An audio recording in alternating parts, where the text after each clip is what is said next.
와.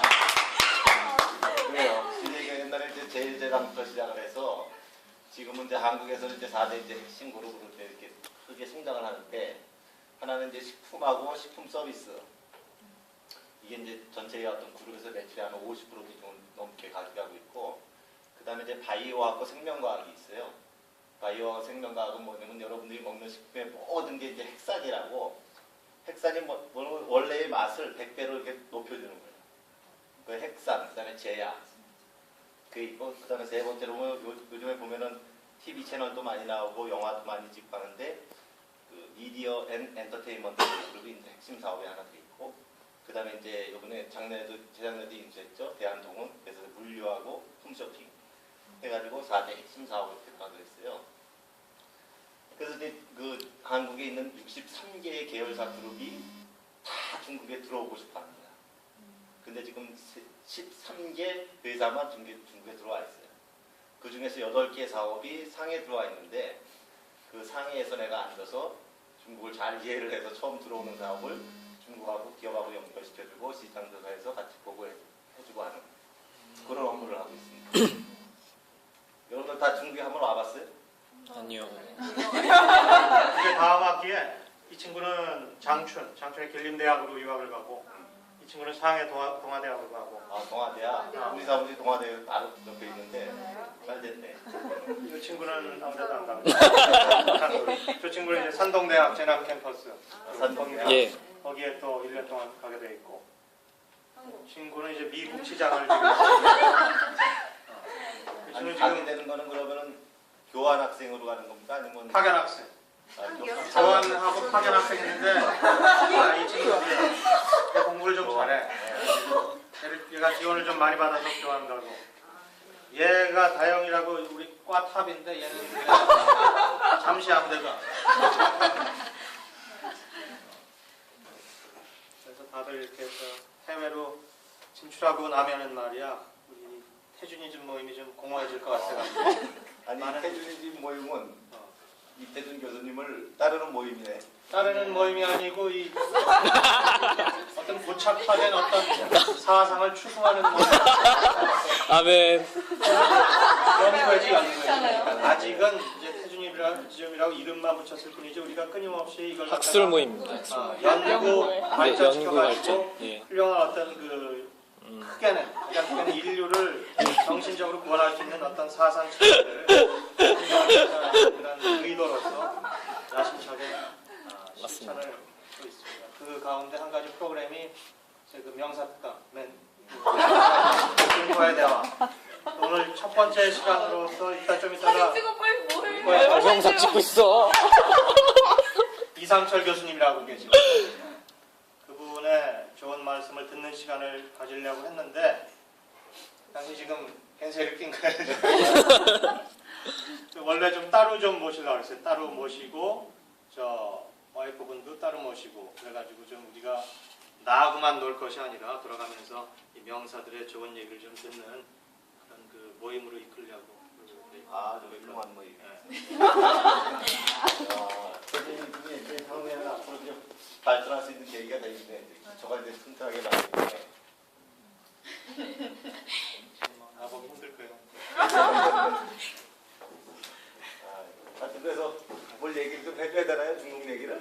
해줘. 네. 해주세요. 무슨 얘기를 해줄까? 뭘 알고 싶죠?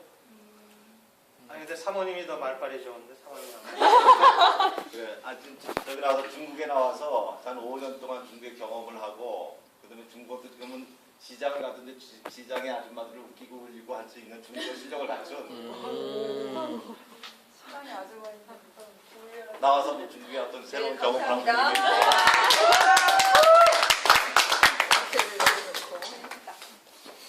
네, 안녕하세요. 저는 96년부터 인천대학 경영학과에서 강의를 했었고요. 인천 지역에서 이제 노무사 사무소로 활동을 했었어요. 어쨌든 남편이 워낙 중국에 오래 있어서 2006년부터는 중국에 들어가 있었어요. 그리고 사실은 핑잉도 못하는 상태에서 중국을 들어가서 이제 2006년에 교통대학에서 이제 어학연수를 계속 받았었는데 이제 여러분들도 마찬가지로 중국을 들어가면 제일 먼저 이제 사람들하고 접하는 것들에 대해서 어떻게 해야 될 것인가가 가장 큰 고민이 될 수가 있어요. 그리고 어학을 한다 그래서 우리가 한국어를 한다 해서 누구나 친구가 되진 않아요. 그렇죠? 정신적인 교감이 있어야 우리가 친구가 되는 거예요. 미국의 거지도 영어 잘해요. 우리가 영어 잘하는 사람 무조건 우러러보지 않아요. 똑같은 얘기로 중국어를 아무리 유창하게 잘한다 할지라도 그 사람하고 내가 교감하지 않으면 절대로 어떤 사람도 문을 열지 않는다는 거예요. 예를 들면 상해 사람들 같은 경우에는 상해어가 따로 있어요.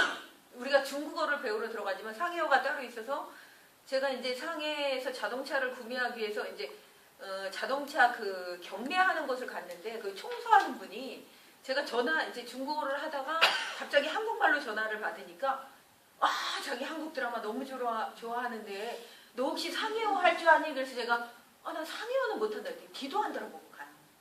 그러니까 너는 나랑 교감할 생각이 없다라고 그들이 판단한다는 거예요. 그런 것처럼 우리가 처음에 들어갔을 때는 까르푸를 갔는데 이제 한국에선 없어졌지만 까르푸 아시아 매출 1위가 중국 상해에 있어요.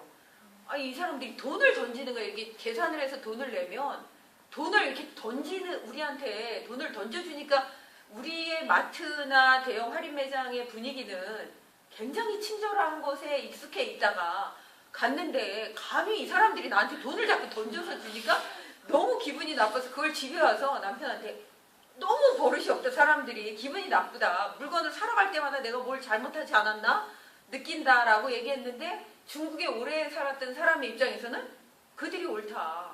그건 그들의 문화다. 그냥 이해를 해야지 그거를 한국식의 사고로다 판단하지 말아라. 근데 처음에 갔을 땐 그걸 이해를 못했어요. 근데 학교를 다니면서 공부를 하고 사람들을 계속 중국 사람들을 만나면서 일부러 아파트도 한국인들이 안 사는 아파트로 입주를 해서 외국인들이거나 중국인들하고 접할 수 있는 기회를 많이 갖기 위한 일부러 그래야 빨리 적응을 할 수 있을 거라고 생각을 했기 때문에 그런 면에서는 동아대는 한국인이 너무 많아요. 그러니까 그거를 산동으로 와. 많지. 어디나 많지. 당연히 어디나 한국인이 어디나 한국인이 많아. 네, 그런데 특히 동아대는 그 동아대 기숙사에서는 한국 여학생밖에 안 내려와요. 최근에 계란에서 이제 옮기지 말라 그랬잖아. 그런데 그러니까 그런 분위기, 그러니까 저희도 한인타운이 한국인들이 모여 사는 곳에 살고는 있지만 자기 하기 나름이라는 거예요. 어떤 식으로 중국인들과 접할 것이냐의 것은 자기가 아는 만큼 보이기 때문에 주말에라도 그 중국인들이나 중국 도서관이라 지금 엄청나게 잘 돼 있어요. 상해에 원래 있는 도서관이 100년이 넘은 도서관이 있는데 거기를 가는 경우도 있고 후동에는 새로운 도서관을 이번에 지어가지고 정말 그 도서관의 복도 계단을 워낙 나무로 다 예쁘게 해놔서 그냥 계단에 누워서들 공부를 해요. 중국인들도. 그러니까 우리가 생각하는 이상의 도서관들이 상해에 너무 많이 돼 있고 그러니까 굳이 그거를 한국 사람들을 통해서 풀려고 하지 말라는 거예요. 물론 한국 커뮤니티가 잘 되어 있어요. 저도 상해에서 상해 살아남기라는 그 인터넷 카페를 가지고 있어요. 그래서 한국인들한테 모아서 중국인들한테 줘요. 그러니까 우리 이제 어느 지역에 수해가 났다 그러면 그 한국 커뮤니티 안에서 한국인들이 가진 게 아무래도 아직까지 품질이 좋아요. 그리고 한국인들의 물건이다 그러면 중국인들이 먼저 사가요. 그게 5원, 10원에 파는 한이 있더라도 RMB로 중국 돈으로. 그래서 한국인들의 커뮤니티에서 우리가 가진 것들을 나누자. 거기 와서 사는 것만으로도 굉장히 우리가 새로운 경험을 하고 있는 거기 때문에 그런 것들을 모아가지고 연변이나 길린이나 아니면 그 외에 사천 지역이나 우리가 봉사하는 것들을 중국인들을 통해서 하는 과정들이 필요하다는 거예요. 그리고 내가 가진 장점들을 중국인들과 나누는 커뮤니티를 만들어가는 거예요. 그래서 뭐 중국의 사이트에 가입을 한다거나 이렇게 해서 중국어를 많이는 처음에 갔을 때는 아무 소리도 안 들릴 수 있어요. 그냥 왕왕왕왕 되는 소리로 들려요. 그러니까 아무리 여기서 어학을 하고 가더라도 그리고 그들과 나랑 같은 입장이라고 판단을 해야만이 그들이 문을 열어요. 내 집에 찾아오고 나중에는 교통대 교수가 거의 우리 집에 와서 자기 영어를 그러니까 한국어를 배울 테니까 자기가 학교에서 배운 내용들이 필요하면 자기가 후상 푸다우를 하자. 그래서 교통대 교수가 우리 집에 와서 저녁마다 1시간씩 맛있습니다. 이것은 맛있다고 안 하면 제가 이 과정이 주스를 안 주겠다. 맛있다고 해야만 준다.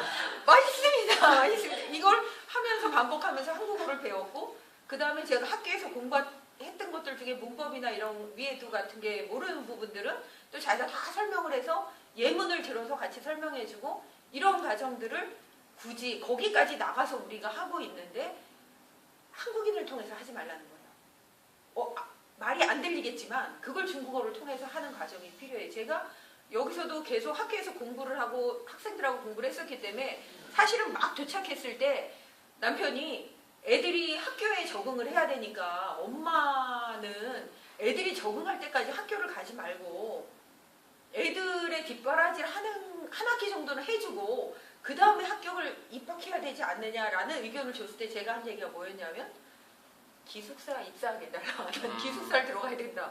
여기서 말을 처음에 배우지 않고는 생활하는 것 자체가 불가능한데 어떻게 이 사람들과 교류할 수 있겠느냐라는 게 제가 포인트였어요. 그런데 지금은 제가 이렇게 시장을 가면 여기 한국을 갔다 가면 사람들이 너 한 달 만에 왔어? 너 어디 갔다 왔냐? 이렇게 물어봐요. 중국인들이. 그리고 너 조선족이지? 이게 제일 기분 나쁘긴 해요. 조선족이지? 아니면 그러면 우리가 지금 상해 사람이다. 우리 신상하이런이다.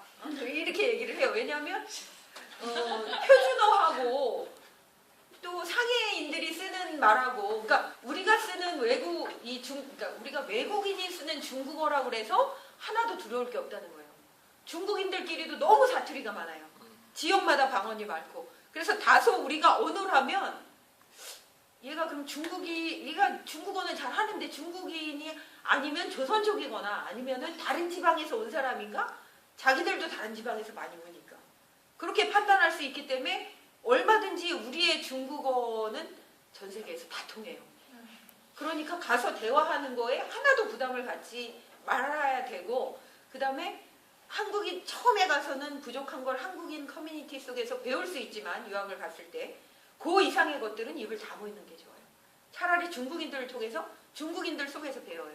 제가 아는 우리 반의 그 일본에서 온 유학생은 정말 아무것도 없이 고등학교만 졸업하고 온 친구인데 집에서 단 몇 푼도 도와줄 수가 없어서 자기가 딱 생활할 수 있는 비용만 들고 왔는데 다 후다오를 해요. 그 교통대 학생들하고 10원이든 얼마를 계약을 해서라도 50원짜리 시간당 50원짜리 15원짜리 이걸 다 계약했는데 그 친구는 안 하는데도 불구하고 공부를 굉장히 잘했어요. 그래서 어떻게 했나 봤더니 자기가 사는 그 이제 학교 안에 기숙사도 비싸니까 학교 주변에 제일 싼 데를 얻어놓은 다음에 모든 아파트에 경비들이 있어요. 집에 들어갈 때마다 경비한테 담배 한 대를 주는 거예요. 그리고 둘이 서서 오늘 배운 걸 계속 물어보는 거예요. 그 경비는 하루 종일 재미가 없으니까 하루 종일 누가 자기랑 대화를 안 해주는데 이 일본 남자아이는 20살 먹은 일본 남자아이는 자기한테 관심을 보이기 때문에 얘가 물어보는 거에 대해서 재밌는 거예요. 본인도. 어차피 이 아파트에 사는 학생이 와서 자기한테 외국인이 질문을 하니까 자기도 외국인하고 대화를 한다는 자부심이 생겨요. 그러니까 우리가 돈이 없어서 공부를 못하거나 환경이 안 돼서 공부를 못한다는 거는 사실은 그렇게 큰 장애가 되지 않는다는 거죠. 그러니까 어떤 마음으로 가서 공부를 할 것이냐 그리고 여기서 얼만큼 조사해서 가느냐에 따라서 우리가 배우는 양이 달라진다고 봅니다. 너무 길어지면 안 됩니다. 여기까지. 와.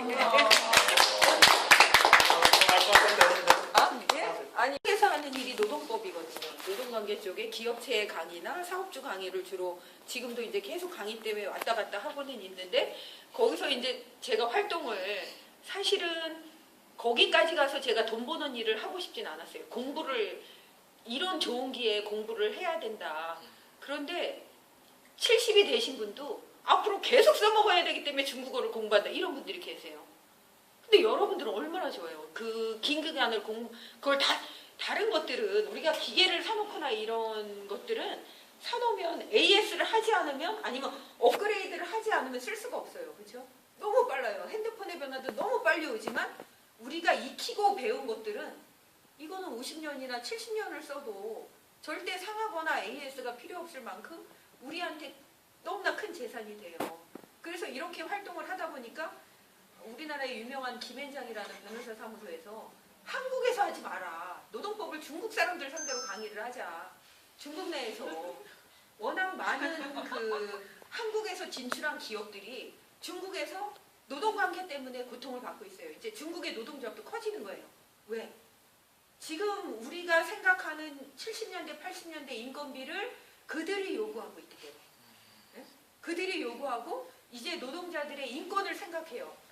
그러다 보니까 그들이 자꾸 그런 요구 수준이 자꾸 높아지고 우리가 80년대에 그 타워 크레인에 올라가서 분신하고 막 저기 노동 사건을 지켜달라 이러면서 데모하고 빨간 띠를 둘렀던 그 현상들이 지금 중국에서 나타나는 거예요. 그런데 우리 한국 기업에서 나간 업체들은 사실은 한국보다 싼 인건비 하나 때문에 나갔어요. 말이 안 통함에도 불구하고 싼 인건비를 받기 위해서 나간 그 업체들이 그런 문제에 당면했을 때 그거를 해결할 만한 능력이 아직은 약하다는 거예요. 왜? 언어까지 안 통한다. 이런 것들을 해결하기 위한 걸 중국에서 하자. 계속 이런 요구를 저한테 계속 하다가 안 되니까 남편한테 계속 연락을 하지만 어쨌든 우리가 비즈니스가 각자 다르기 때문에 그런 거기서까지 제가 일을 크게 벌리면 이거 사고를 치겠다. 그렇지만 제가 한국에 들어와서 중국에서 거꾸로 한국에 진출해 있는 기업들도 굉장히 많아요. 그래서 우리 사무실에 와서 상담을 하는데 중국인 사장과 한국인이거나 조선족이 따라와서 통역을 듣는 경우가 이제는 많아진 거예요. 인천 쪽에 있는 많은 기업들이. 그래서 오히려 제가 상담을 하기가 오히려 너 정말 중국에서 왔냐? 나도 중국에서 엊그제 들어왔다. 막 이렇게 해가지고 자문회사를 맺는 경우도 많고 자문해주는 회사들도 많은 거예요. 그러면 제가 항상 그 사업주들, 그러니까 중국인인 사업주들한테 하는 얘기가 딱 한 가지 있어요. 직원, 그러니까 그 사람들이 저한테 물어보는 것도 딱 한 가지예요. 직원을 어떻게 채용했으면 좋겠냐. 그 얘기를 저한테 꼭 물어봐요.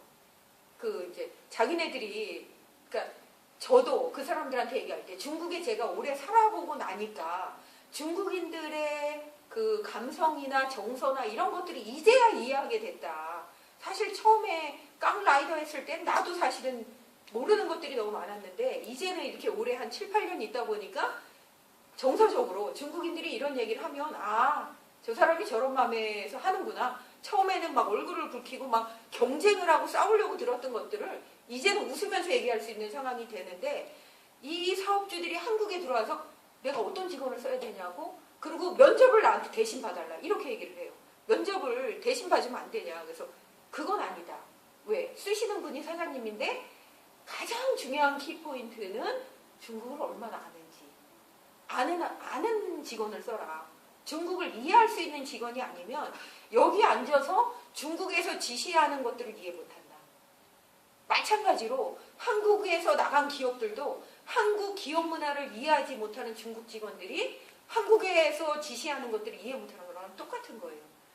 그러니까 여러분들이 지금 다 중국어 학과신 거 아니에요. 그렇죠? 중국어 중문학. 그렇죠. 예, 그러니까 중국을 가장 이해할 수 있고 첨단에 설 수 있는 준비 그 라인에 와서 서 있는 사람들이란 말이에요. 그렇죠?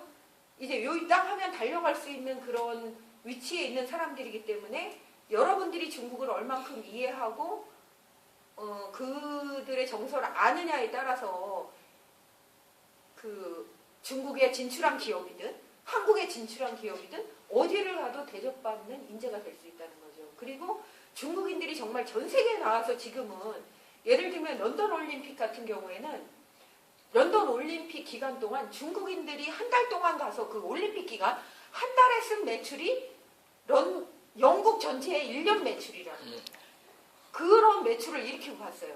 그리고 이태리에 가서 그 명품 시장에 가서 물건을 사는데 하도 중국인들이 가서 많이 사니까 그쪽에서 제안을 했어요. 1인당 몇 개 이상 못 사게 했어요. 그랬더니 중국인들이 어떤 짓을 했냐면 한국인들을 우리도 이태리에 무지 여행 많이 가요. 한국인들 배낭여행 가는데 불러가지고 내가 너 비행기 값 줄 테니까 한국인들한테 너가 줄 같이 서서 네가 뭐뭐뭐를 사달라고 품목을 알려줄 정도로 이들의 구매력은 전 세계를 지배한다는 거죠. 이제는. 그렇다면 전 세계 어느 나라를 가도 그러니까 중국에 가서 중국어를 쓰는 게 아니고 전 세계 어느 나라를 가도 중국어로 다 통용이 되는 거예요. 왜? 차이나타운이 있기 때문에. 한국인들이 많다고 하는 거는 한국인 눈에만 보이는 거예요. 우리가 외국 나가면 왜 이렇게 한국인이 많은지 몰라. 그렇죠? 여행을 가도 한국인밖에 안 보여. 그건 한국인의 눈으로만 봤기 때문에 그런 거예요.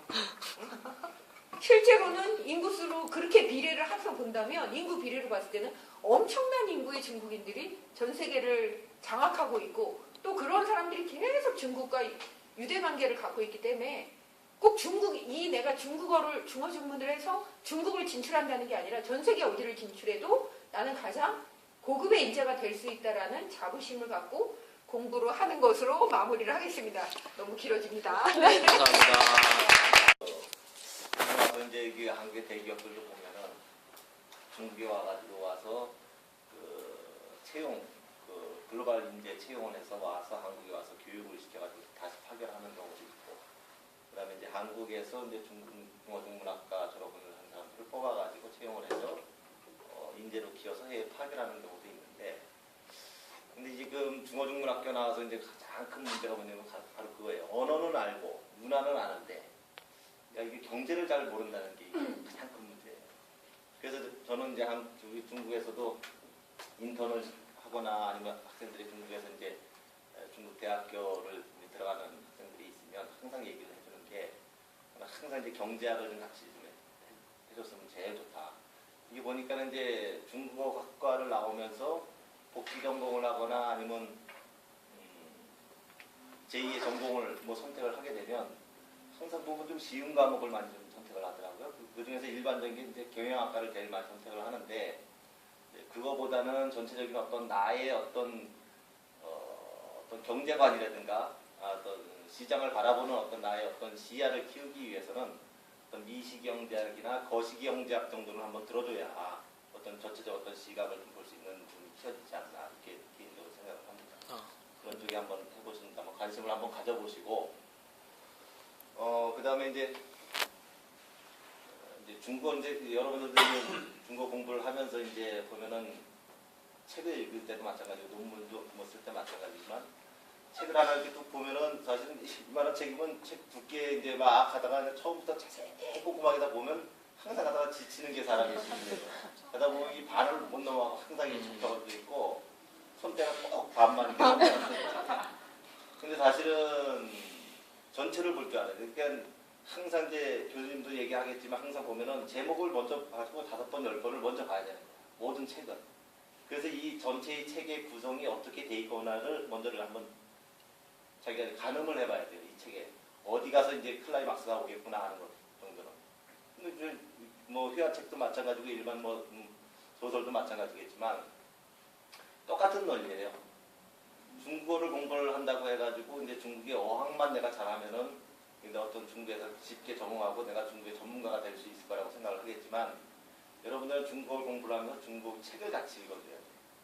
우리가 그렇다고 해서 중국 역사 시간이 있겠지만 중국 역사를 다 하라고 그러면 뭐 옛날 하원주부터 해가지고 다 외우는 건 뭐 많이 알면 좋겠지만, 그나마 이제 중국은 우리하고 이제 과거에 대한 역사책은 이제 수시로 읽어준다 하더라도 공산당의 어떤 체제 하에서 벗어난 개혁 개방 이후의 흐름이 어떻게 돼 있나 정도는 과거의 어떤 자료가 부족해서 모른다 하지만 80년대 이후에는 중국이 과연 어떻게 변화해 왔는지는 어떤 큰 흐름들은 우리가 가지고 있어야 돼요. 그 이후의 자료들은 그 시중에 굉장히 많이 나와 있기 때문에 그런 것들은 중국의 큰 흐름이 어떻게 변화가 되어 왔는지를 알면서 내가 같이 중국어를 공부를 하면은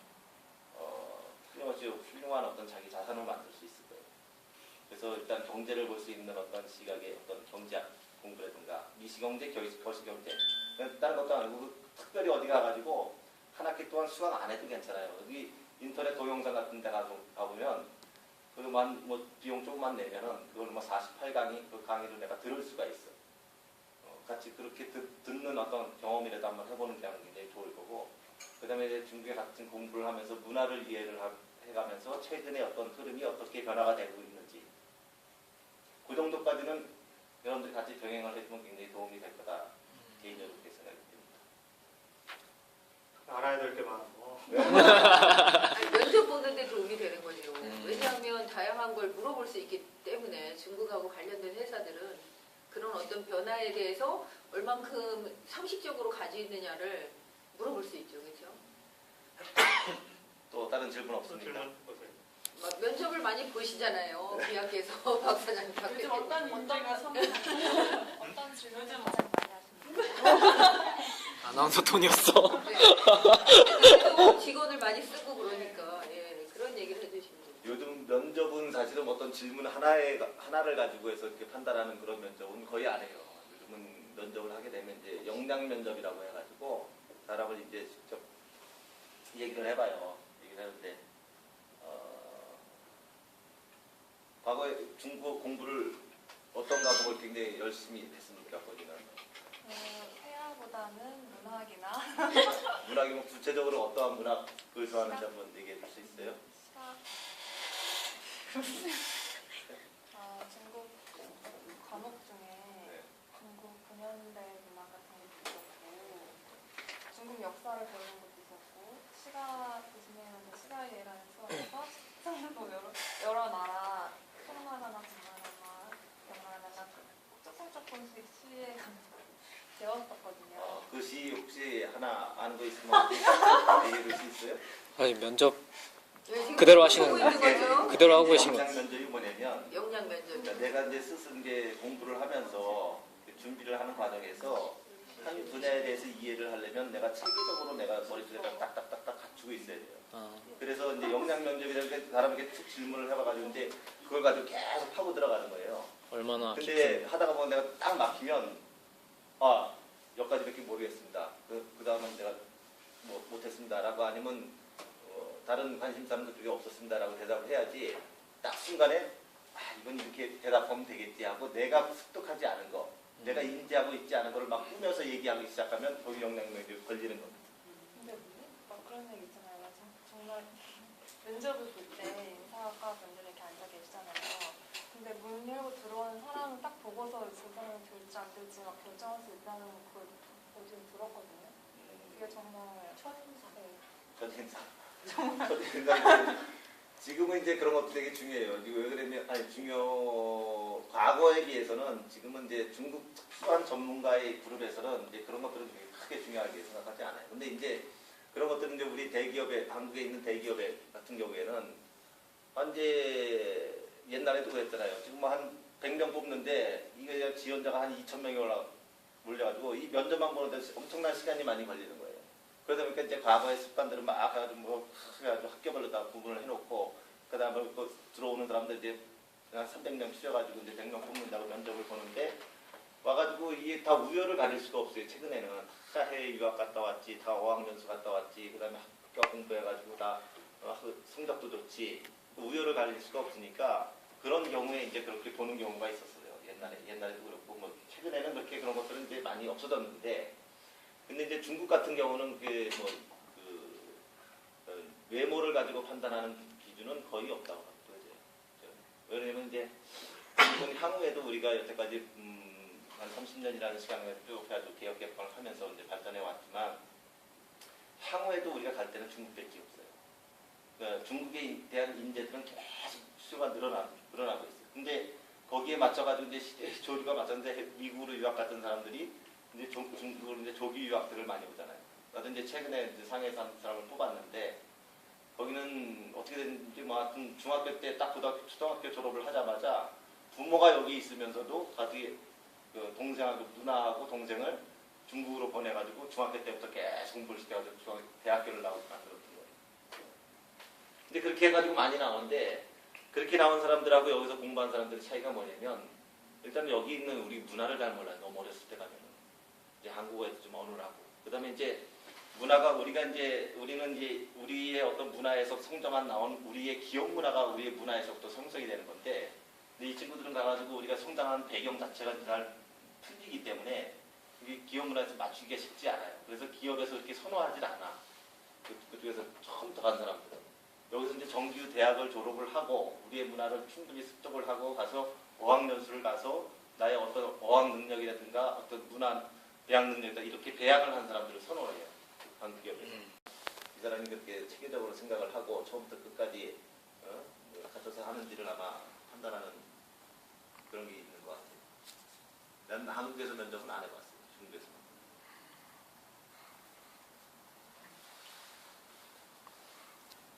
소장님도 질문 주세요.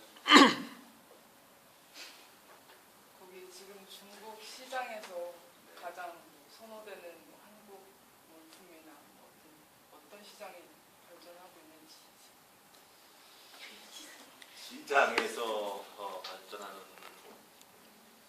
네, 아까도 이제 저기 아까 얘기할 때도 이제 얘기했지만 중국에 이제 내가 아까도 이제 얘기한 게 뭐냐면 전체적인 어떤 흐름을 이제 이해를 해야 된다고 했는데 저도 이제 지금 이 기간에도 나와 있어 내가 그저께 저녁에도 이제 여러 사람들을 만나면서 이렇게 들어보니까 이제 다 중국 얘기야 얘기 자체가 모든 얘기 자체가.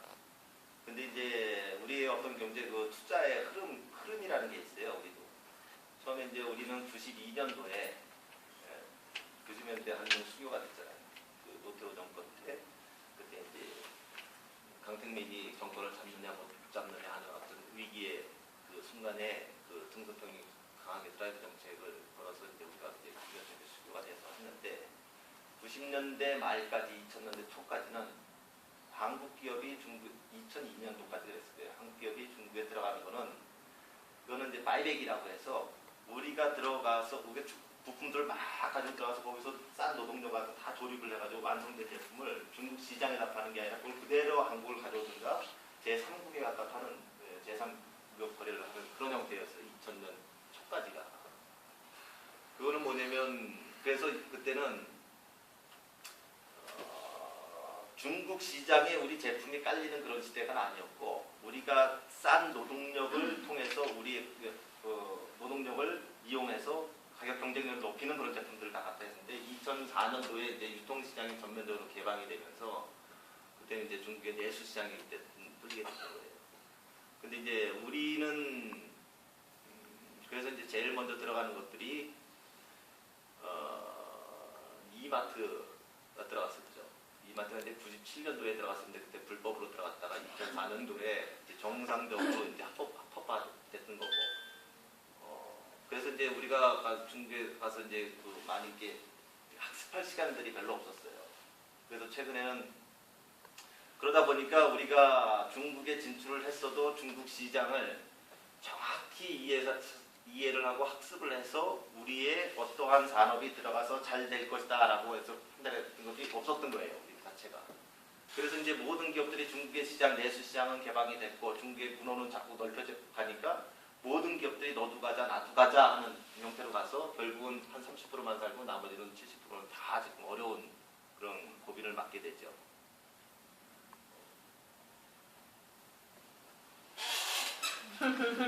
그러한 시기가 다시 한 10년 정도 되니까 2002년부터 이제 2020년이라는 그 10년이라는 시작이 되다 보니까 중국의 그 경제가 한 순간에 떼리 성장을 하다 보니까 이제 신흥 부호들이 굉장히 많이 생겼잖아요.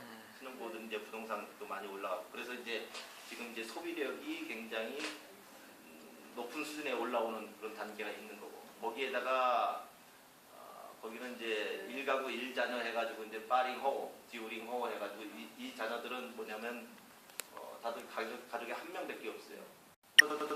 실용적으로 우리가 굉장히 우리가 좋다고 하는 제품도 그다음에 우리 저가인 제품도 중국에 가서 중국의 그러한 소비자들의 눈에 맞춰서 마케팅 전략을 짜고 영업 전략을 짜서 들어가서 이제 성공한 기업들이 이제 이랜드 같은 경우가 이제 굉장히 성공을 하는 거죠. 저가 제품 가서 EXR, 이랜드, 그다음에 이제 CJ 홈쇼핑, 뭐 이런 것들이 가서 한국에서는 중저가 브랜드가 중국에 가서는 중고가 브랜드로 다 이제 성장을 하는 개념. 그러니까 어느 산업 어느 카테고리가 하나에 딱 들어가서 중국 사람들에 맞다라고 하는 것보다는 우리가 어떻게 중국의 소비자, 우리와 다른 소비 패턴을 갖고 있는 중국 소비자에 맞는 마케팅 전략이나 시장 확대 전략을 가지고 들어가느냐가 중국에 들어가서 성공할 수 있는 주요 열쇠가 되는 것 같아요. 요거는 이제 저 전체적인 어떤 소비자 트렌드에서 얘기하는 거고 기업의 측면에서 보면은 진입장벽이라고 하는데 기술력이 얼마나 뛰어난 기술을 가지고 와서 복제를 할 수 없는 기술을 가지고 들어가서 얼마나 기술 보호를 하면서 성장을 할 수 있느냐. 요거는 이제 키포인트가 되는 거고 두 번째는 이제 소비자 측면에서는 중국 소비자의 눈높이에 맞는 마케팅 전략을 가지고 들어가는 게 그게 트렌드가 다 됐는지 모르겠네. 딱이 어떤 산업의 어떤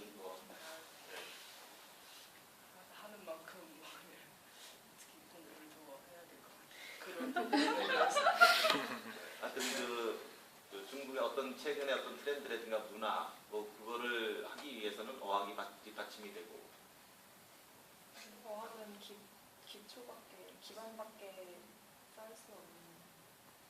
그게 물론 근데 그게 바탕이 되지 않으면 일단 그들과 통역을 써가지고는 한 사람, 그러니까 소통할 수 없다는 거예요.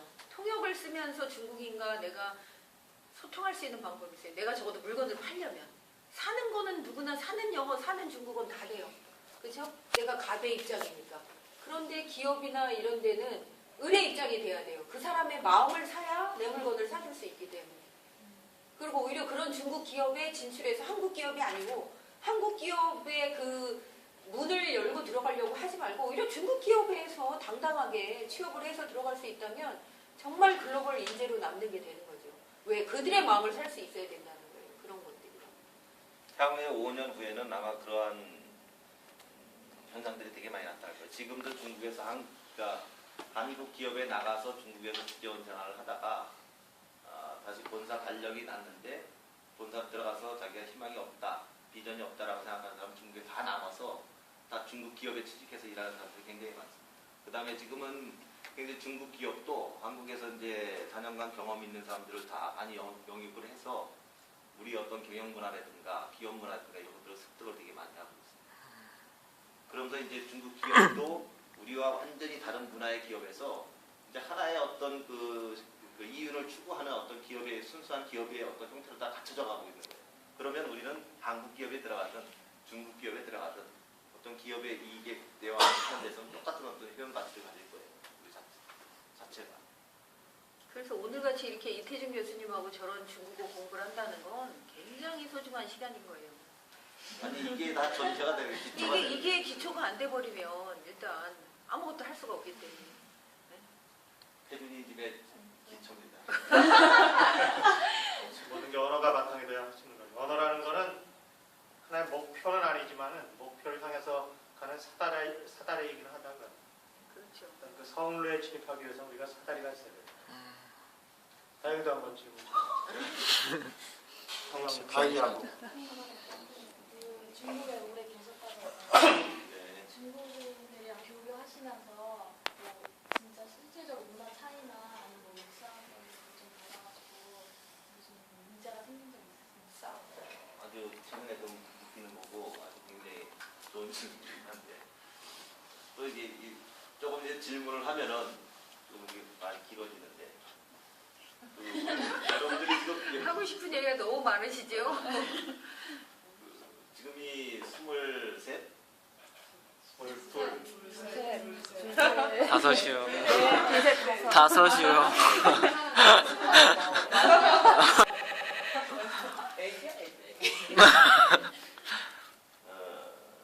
한국도 이제 결혼 연령은 안 됐지만 근데 주위에서도 많이 받겠지만 이제 한 27서른 정도 되면 결혼 정년기가 되잖아요. 그래서 남녀가 이제 사랑을 하다가 결혼을 딱 하는 순간 그때부터 이제 실제 어떤 현실의 문제에 부딪히는 거예요. 예를 들면 이제 칫솔의 경제학이라고 해서 이제 옛날에 그렇게 사랑하던 사람들이 막 5, 6년 동안 연애를 하다가 딱 결혼을 했는데 신혼여행 가가지고 이제 한밤을 보내고 나서 자기가 먼저 딱 다음 날이나 자기가 먼저 딱 가서 치카치카 세수하고 나왔더니 부인이 딱 여자가 이제 딱 들어가서 보니까 치카치카 하기 전에 딱 보니까 이제 화가 나는 거야. 아니 저 남자는 어떻게 칫솔을 쓰고 나서 어떻게 거꾸로 꽂아놓을 수가 있어. 이거를 똑바로 꽂아놔야 이게 물이 떨어져가지고 이게 건조가 되는 거지. 근데 그 남자의 입장에서 보면 자기는 평생을 그렇게 사는 거예요. 그게 하나의 자기의 어떤 가정 문화나 자기 개인의 문화로서 형성이 돼 있는 거예요. 근데 그걸 가지고 해서 이 남자가 이렇게 살아왔으면 내가 이걸 이렇게 고쳐줘야지. 또는 이 사람이 이렇게 나를 같이 꽂아줘야지. 같이 꽂아줄 때 더 위생적인 어떤 방법을 만들어내야지. 이렇게 생각을 하면은 두 사람이 굉장히 화해를 잘하면서 살아갈 수가 있어요. 친구지간에도 되게 많아요. 그런 경우들이. 근데 이제 처음부터 이게 이제 문제가 돼가지고 그 문제를 시비를 해가지고 왜 이렇게 비생적으로 살았다 이렇게 따지기 시작하면 끝도 없는 길에 가는 거죠. 근데 중국 사람도 똑같아요. 중국의 여자가 이제 미국에 가서 유학을 하고 공부를 해서 미국에 갔는데 큰 기업에 취직을 했어요. 하다 보니까 이제 미국 사람들하고 같이 결혼을 한 거예요. 미국에 가서 결혼했는데 이제 미국 사람하고 같이 이제 매일 같이 이제 아침 저녁으로 출퇴근을 같이 하니까 이제 따오는데 항상 미국의 이 남편이 항상 불만이야. 아, 밥 먹고 나와서 딱 나와서 사회생활하는 여자가 와서 식탁에 딱 일어나자고 딱 식탁에 가서 밥을 먹고 그다음 세수하고 치카치카하고 나가야 되는데 항상 일어나서 이거 응? 치카치카 이빨부터 닦고 와가지고 밥을 먹고 그다음에 입 헹구고 나간단 말이야. 그래서 항상 그게 불만해서 나중에 이제 충돌이 생기잖아. 아니 직장 생활을 하는 사람이 말이야 빨리 와가지고 밥을 먹고 이걸 닦고 깨끗하게 하고 청결하게 해야 사람도 대면하고 하는데 문제가 없는데 어떻게 당신은 와가지고 이빨부터 먼저 닦고 나서 밥을 먹냐 그랬더니 이 여자가 하는 얘기가 이제 가관이야. 아니 어떻게 이 신성한 내 몸에 음식을 담는데 어떻게 이빨도 안 닦고 내 몸에 음식을 받아들이냐. 이거는 커다란 문화의 차이인 거예요. 어? 그러한 어떤 그 과거부터 이렇게 형성된 어떤 중국 문화와 외국 문화들의 큰 차이가 있어요. 이게 한국에 저기 가서 미국에 가가지고 저기 이민을 가가지고 세탁소를 한다 그러잖아요. 세탁소를 하면은 가가지고 세탁소를 하는데 이제 미국의 젊은 사람이 와서 내일 정말 중요한 행사가 있으니까 빨리 이거 옷 좀 다려주시고 내일 아침 몇 시까지 다려주세요. 그랬더니 그 아저씨가 저녁에 술 먹다가 깜빡하고 그걸 빼먹은 거야. 그래가지고 와가지고 그 젊은 사람이 와가지고 내 양복 달라고 그랬더니 아니 그 양복이 안 데려져 있는 거야. 그래서 왜 내 양복을 안 데려져 있냐 이거 어떻게 책임지냐 막 따지니까 한국 사람의 입장에서 뭐 젊은 놈이 세탁이라고 따지니까 How old are you? 너 몇 살이야? 라고 따지는 거야. 이거는 아니 내가 소비자의 입장에서 물건을 맡긴 걸 가지고 얘기를 하는데 우리는 너 몇 살이야? 너 애미야비가 있어가지고 따지는 거야. 이게 문제의 핵심이 완전히 틀려지는 거야. 네? 지금 이제 중국에 이제 하면서 이제 여러분들 많이 그런 얘기 듣겠지만 우리나라 기업이 들어가서 굉장히 큰 골칫덩어리가 뭐냐면 중국에는 어떤 문화 역사의 어떤 그런 흐름이 계속 억압받는 문화로 따라 성장이 되어 왔기 때문에 이 사람들은 자기가 딱 주어진 일, 시켜진 일 아니면 연상해서 더 이상의 일을 진전을 안 시켜요. 기업들이. 그래가지고 우리는 대학 졸업하고 우수한 대학 나오고 굉장히 똑똑하다고 해가지고 야 이거 좀 이렇게 처리 좀 해줘. 알았지? 그래 알았어? 그러면 우리 그냥 다 아는 거야. 다 알았다고. 예 알았습니다. 그래. 그냥 딱 그거 하나만 처리하고 그 다음에 절대 손을 안 대요. 왜? 그렇게 해가지고 자기가 이득본 어떤 문화를 갖고 있지 않아. 그래서 우리는 나중에 그걸 다 우리가 손해를 보고 나서 이제 찍어준다. 요건 요렇게 하고 요건 요렇게 처리하고 여기 갖다 모으고 네가 하는 업무는 요까지야. 요까지 너 끝나면 집에 가도 돼. 요까지 끝나고 더 이상 뭘 하게 되면 내가 너 얼마를 더 줄게. 인센티브에서. 처음부터 끝까지 모든 걸 매뉴얼을 만들어가지고 쫙히 찍어서 임무를 주어줘야만 그 사람들이 정확하게 해야지. 그러한 어떤 기업에서도 어떤 그런 것 때문에 굉장히 큰 어떤 과정에 어떤 학습하는 과정의 시간을 거쳤고 그런 것들이 이제 기업의 어떤 미국 문화의 어떤 잦은 충돌. 최근에는 이제 하나 말 기억 듣겠잖아요. 최근에는 내가 이제 한번 내가 경험했던 건데 중국에 이제 상해에 있는 어떤 모 군대에 들어갔을 때 군대에서 이제 자기들 식사를 할 때 손님으로 초대를 받았어요. 근데 이제 기업인이라고 해서 외국 사람 딱 하면 한 12명이 딱 앉아있어요. 그런데 이제 가가지고 싱화해 그래서 딱 그랬더니 그 군인복을 이렇게 딱 하고 앉은 사람이 그 부장경찰인데 그 사람이 이제 초대를 하는 사람이外国朋友来了你那是第一次进来我们这个餐厅坐一下막 이렇게 얘기하다가 야 한국很小的国家是以前是我们的一个附属国家 자기네 부속 국가다. 그래서等一下每个国家的想法都不一样我们不以为这样定为的. 그리고 내가 이제 막 따지려고 기억해서 그런 얘기 그만 하자고 말렸어요. 의식이 커지니까 이 사람들이 의식이 커지니까 조그맣고 작은 것들은 다 내 거 아래로 보는 그런 그 어떤 정신적인 어떤 성장을 하고 있는 그런 단계에 있는 거고 그 사람들이 이제 막 쭉 얘기를 하다가 최근에 이제 부진타오에서 시진핑으로 이제 바뀌는 시기에 딱 들어와가지고 이제 부패와의 전쟁들을 되게 많이 그게 하잖아요. 이제 보슬라이드 뭐 차트들하고 막 하는데 최근에 이제 단속을 하는 게 뭐냐면 그러니까 중국의 돈 부자인 사람들이 외국으로 돈을 굉장히 많이 빼돌려요. 실제 많이 빼돌리니까 이제 그거에 단속이 들어가가지고 돈을 못 가져가게 하는 거야. 그러니까 많은 사람들이 아 이러다가 어떡하냐. 이게 중국에 잘 사는 사람들이 이제 아 이러다가 자기도 잘못될까봐 아예 차라리 이민을 갈까 막 이런 것들이 이제 화제들이 되게 많이 돼요. 근데 거기에 있는 사람들이 공통적으로 하는 얘기가 이거예요. 왜 미국으로 가는 돈을 자꾸 탓을 내고 못 가져가게 하느냐. 그거는 우리 지도자가 잘못하는 거다라고 자기들끼리 막 성토대를 해. 그 이유가 뭐냐면 지금 미국에 보면은 흑인이 대통령을 한다 이거야. 지금 30년 후에는 이제 중국 사람이 대통령을 할 거다. 왜 지금 가져가서 돈 있는 사람 가져가서 부동산 사고 많이 이민 갈 사람 다 보내가지고 그렇게 남은 30년 후에는 그 비율이 중국 사람 비율이 30% 50% 차지를 해서 나중에 대통령까지 중국 사람이 할 건데 왜 그걸 막느냐. 섭섭하지 않아요? 네. 끝까지 생각이. 그렇게 이제 의식의 차이도 각 국가의 문화의 차이도 이제 벌어지지만 의식의 차이도 이제 중국 사람들이 이렇게 많이 성장을 하고 있다. 섭섭하다. 그렇습니다. 근데 검색은 하도